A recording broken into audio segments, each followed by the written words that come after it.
When I heard about it, I wasn't quite sure if it was real.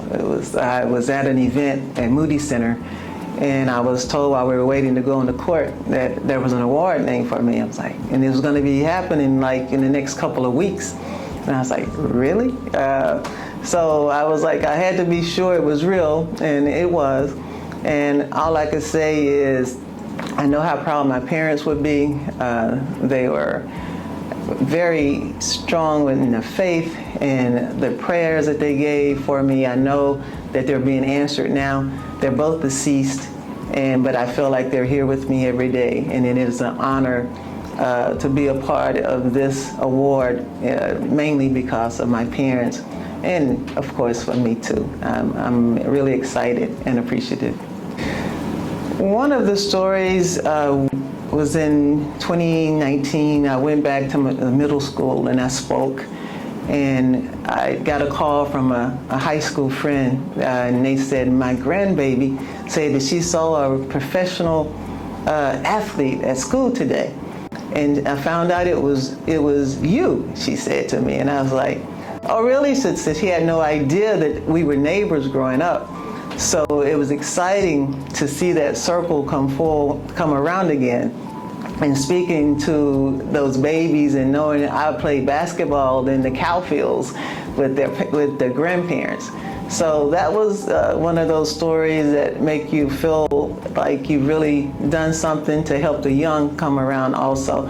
But one of the things also is just the scholarship I received when I graduated from high school, and being successful at the university, and those that followed me, they were able to go and get a scholarship, the same achievement scholarship that I received, because it wasn't athletic at that time. It was academics in the late 70s. So I'm really proud of the success I had there that made it possible for other students to go to the University of Texas and get their education. My aha moment, I would say, was after the WBL, the Women's Professional Basketball League that I played in, went into the Women's Basketball Hall of Fame.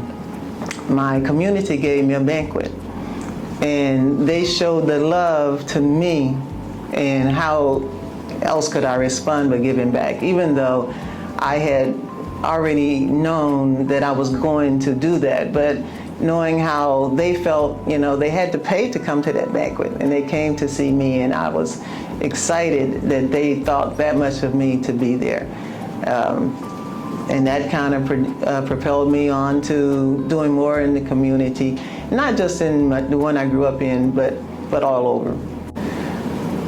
Being the first All-American at the University of Texas in basketball, and the first player to play on the international team, the first player to be drafted by a pro team, I feel like just having that opportunity made all those things possible. So what I would like to say is that when given the opportunity, we can all succeed, but we have to have the opportunity. And the fact that I'm African American did all those things, it will lift up that community also. But I feel like anybody would want to do the things that I have accomplished, but they have to be given the opportunity.